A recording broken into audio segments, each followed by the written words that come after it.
자, 학습 활동입니다.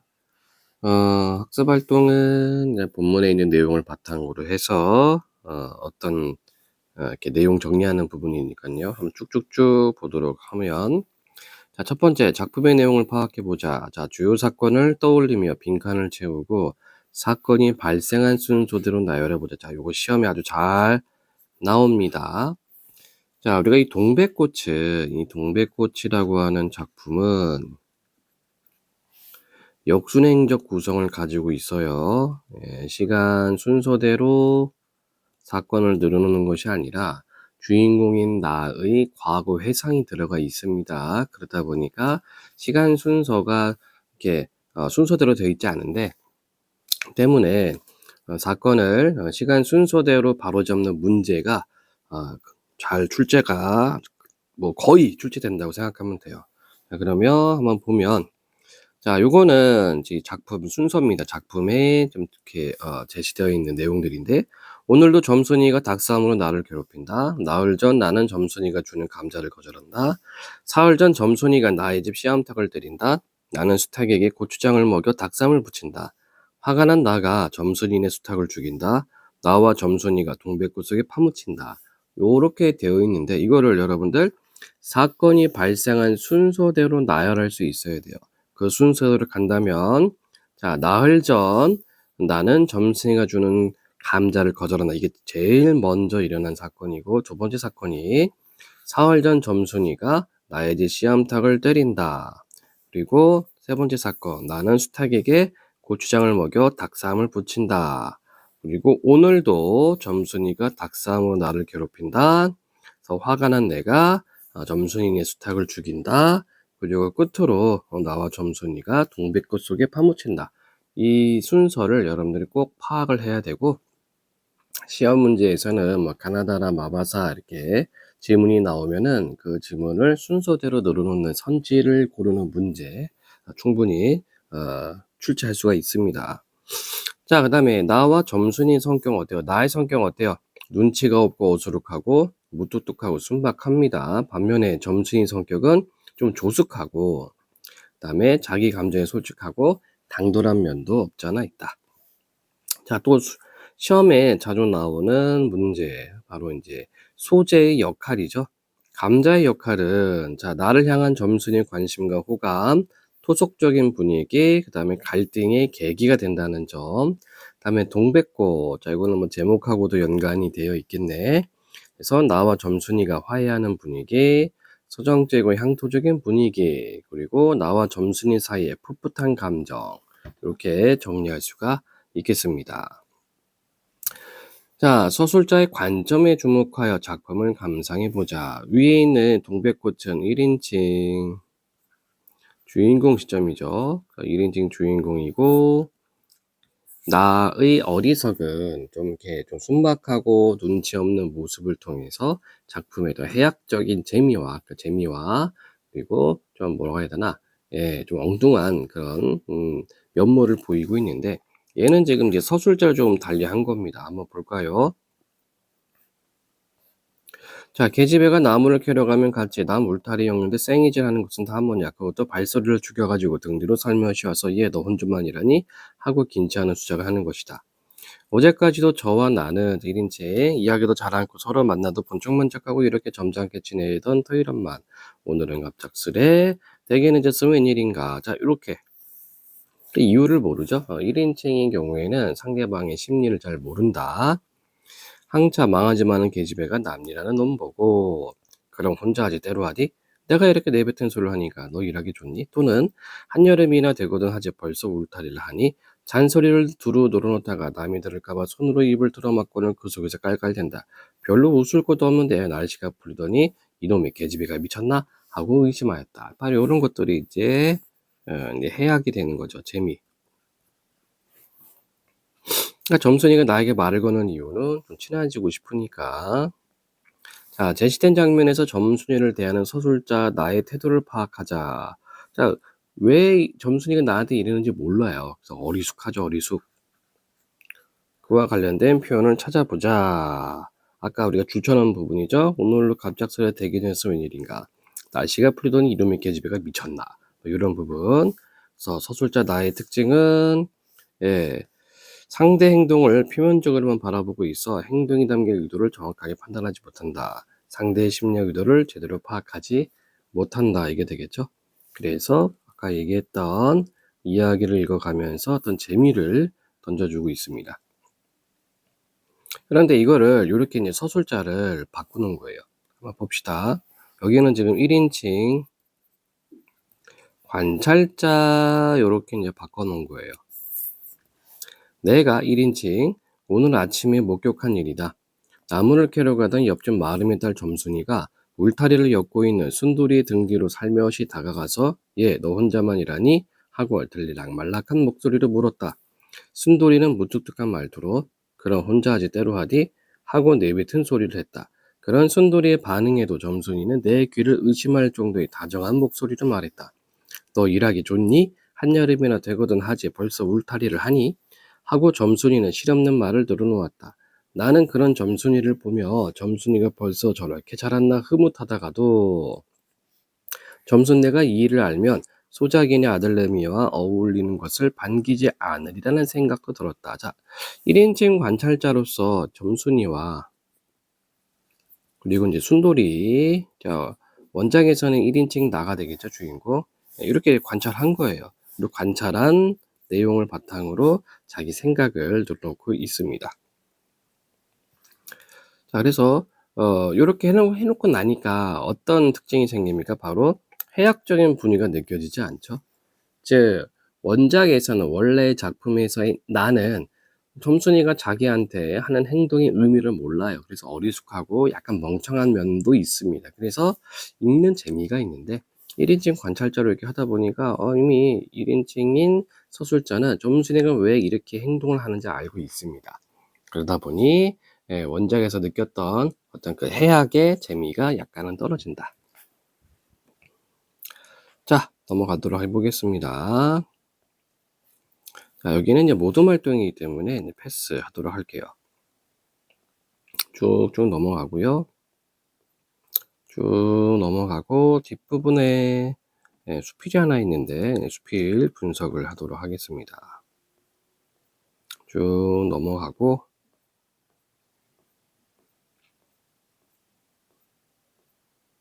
선택학습에 있죠.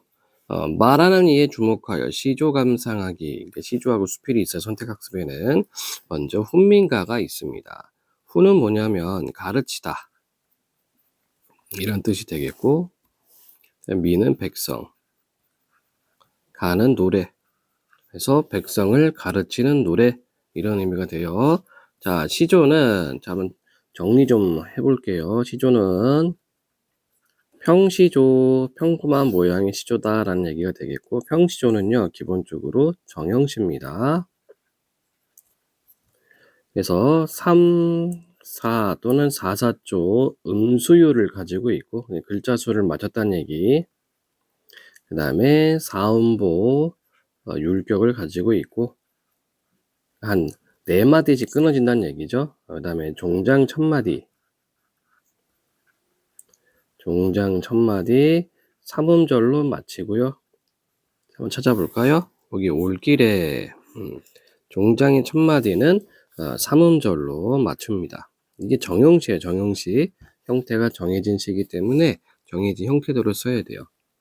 그리고 이제 초장, 중장, 종장 3장 형태로 이루어져 있어요. 3장, 6구, 45자 내외로 쓰는 거. 이게 시조, 평시조입니다. 자, 그러면 보도록 해볼까요? 오늘도 다 새었다. 날이 밝았다 라는 뜻입니다. 날이 밝았다. 오늘도 날이 밝았다.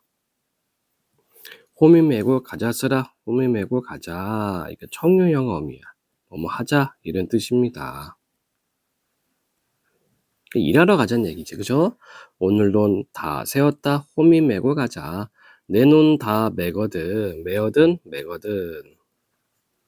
네 논 좀 메어주마. 자, 논을 맨다는 것은 뭐냐면 이제 뭐 잡초도 제거하고 땅도 좀 이렇게 좀 곡식이 잘 자라게 정리하고 이거를 논을 맨다라고 그래요. 자, 그러면 내놓은 다음 매거든 네 놈 좀 메워주마. 여긴 상부상조가 나타나 있네. 서로 돕고 사는 겁니다. 올길에, 자, 종장 첫마디는 삼음절 올길에 뽕 따다가, 뽕은 뽕잎. 올길에 뽕 따다가 누에 먹여 보자.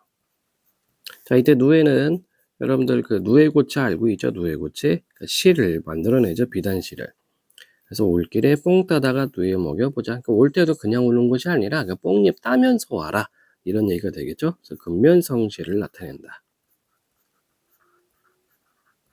그래서 전체적으로 보자면은 농촌에서의 상부상조와 근면성실한 삶을 이렇게 강조하고 있어요.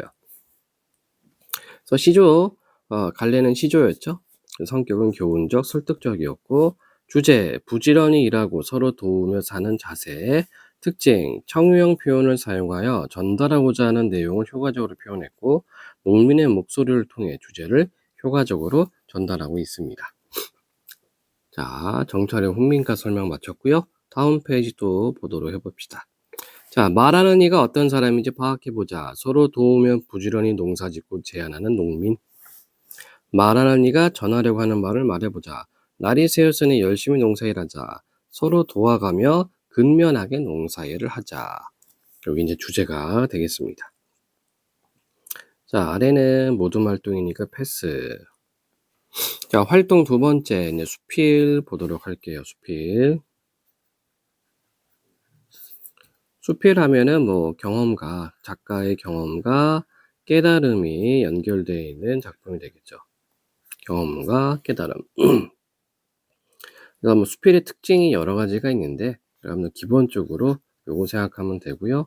그 다음에 이 그러니까 수필은 교과서 실려있기 때문에 당연히 학생들한테 어떤 교훈을 주고 있고, 그 다음에 회상적, 자기 경험한 일을 바탕으로 쓰는 거기 때문에, 그리고 경험적 또는 체험적, 그 다음에 자기의 어떤 심정을 이야기를 해요. 그래서 고백적,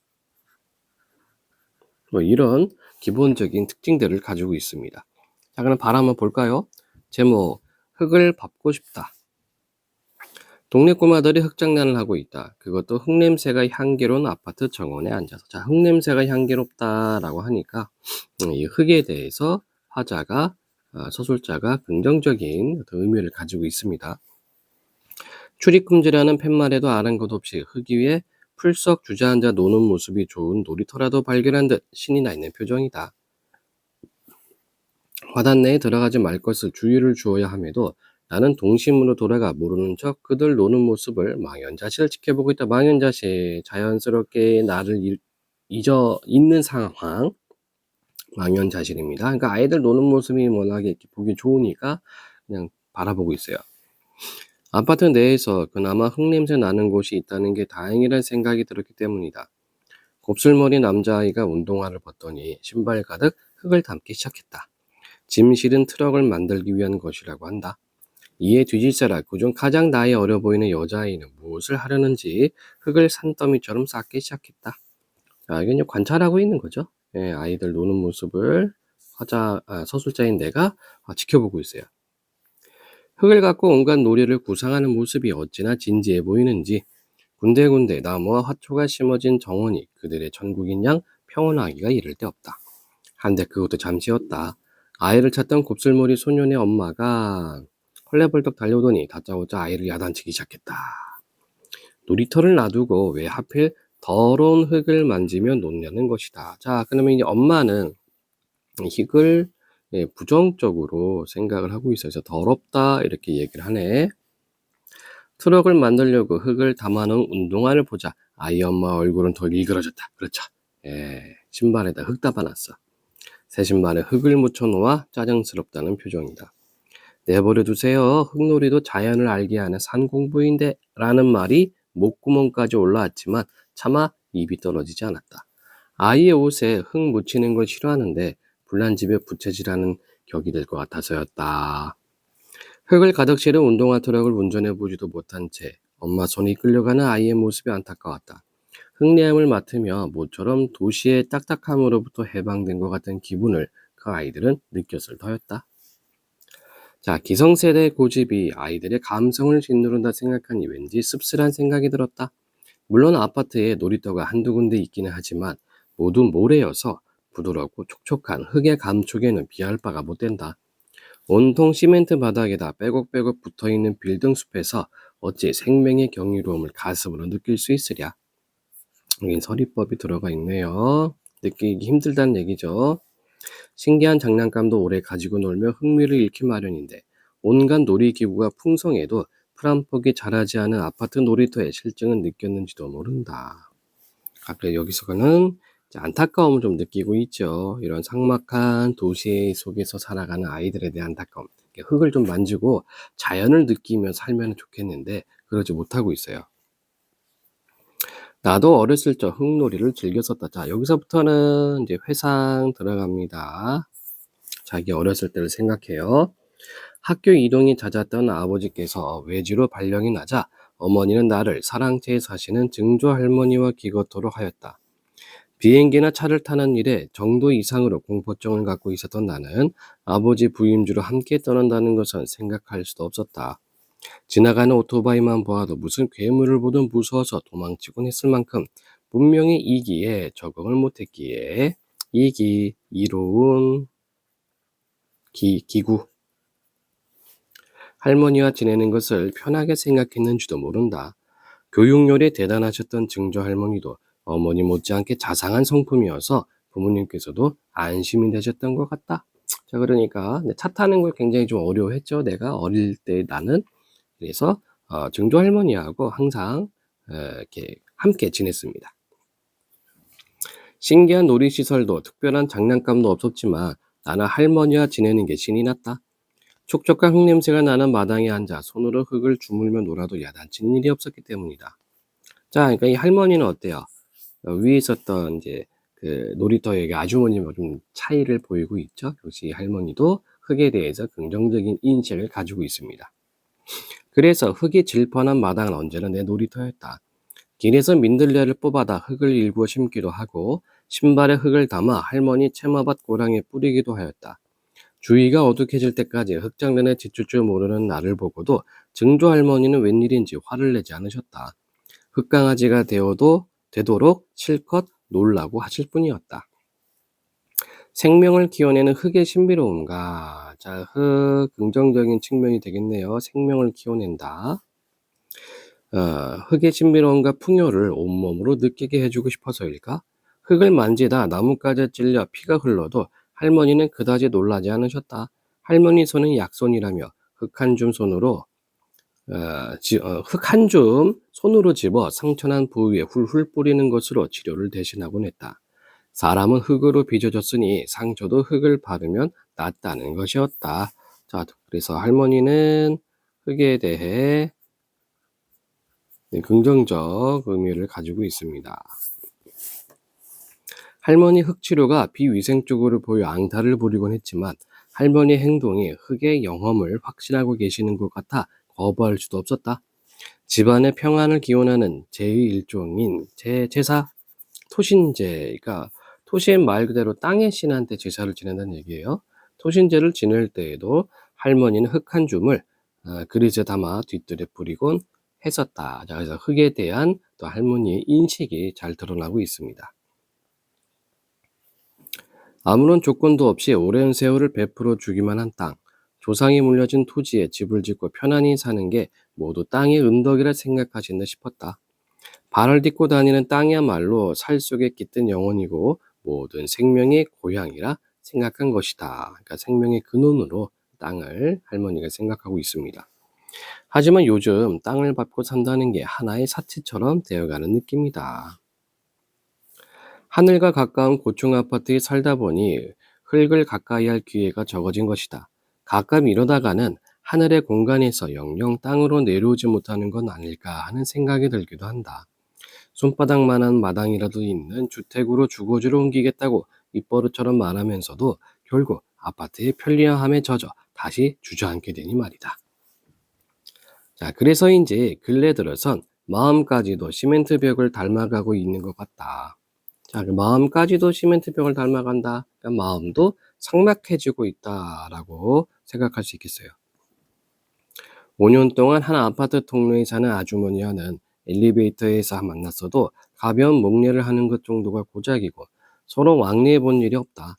가까운 이웃이 없다면 훈훈한 정도 느끼지 못할 텐데 철저하게 혼자 사는 생활에 익숙해져 가고 있다. 지구의 절반 이상이 흐르는 물로 덮여 있음에도 수구라 하지 않고 지구라 칭한 것도 흙이 생명의 모태이기 때문이 아닐까.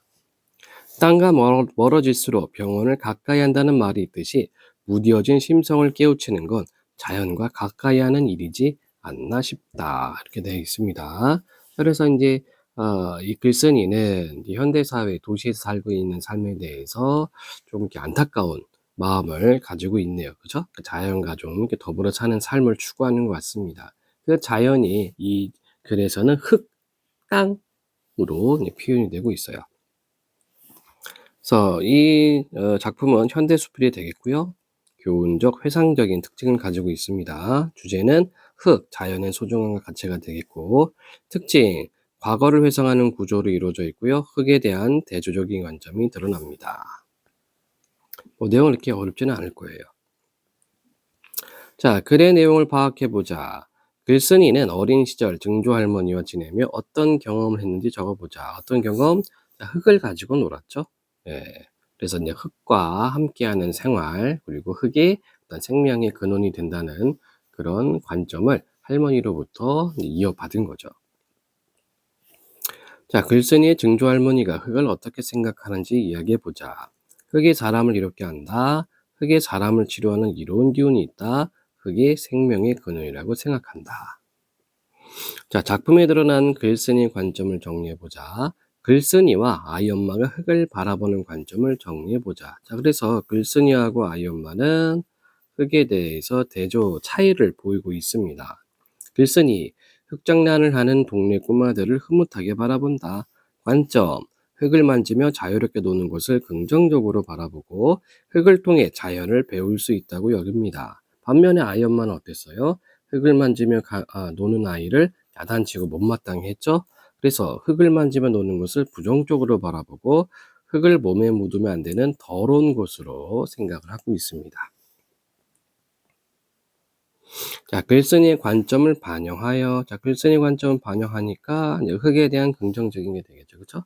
다음 기사 댓글을 달아보자. 자, 기사만 우리 확인해 볼게요. 최근 자연 친화적 환경과 관련된 수요는 늘고 있지만 지역에 조성된 공원 대다수가 블록 등으로 포장되고 있다.